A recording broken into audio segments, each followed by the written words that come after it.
年記念ライブ千秋楽です。じゃあ準備して。一人占めしよ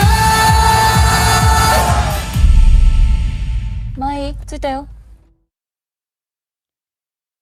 Un homme et une femme condamnés pour être tombés amoureux. C'est l'intrigue surprenante de Love on Trial, L'amour en procès, long métrage de mon cinéaste japonais préféré, Koji Fukada, déjà réalisateur de Love Life en 2022. On peut voir ce film dans le cadre du festival Hanabi au Centre culturel japonais. On y rencontre Mai, une jeune pop star en pleine ascension, qui ne respecte pas l'une des règles essentielles établies par son contrat, ne pas tomber amoureuse. Les conséquences de cet acte apparemment innocent seront pour la jeune femme de se voir traînée en justice par sa propre agence artistique pour rupture de contrat. Dans cette bataille, Mai ne peut plus compter que sur son amant, et tous deux décident de se battre pour faire valoir leur droit à s'aimer.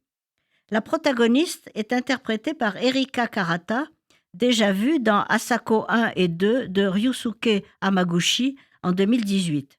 Son partenaire est quant à lui incarné par l'acteur Yuki Kura, connu pour la série Shogun.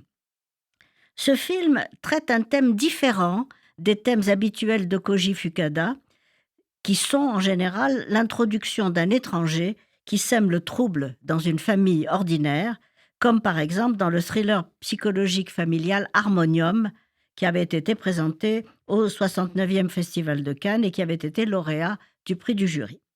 Avec sa romance en deux parties composée de « Suis-moi, je te fuis » et « Fuis-moi, je te suis », Fukada fait partie des quelques cinéastes à avoir reçu le label Cannes en raison de l'annulation du festival l'année du Covid.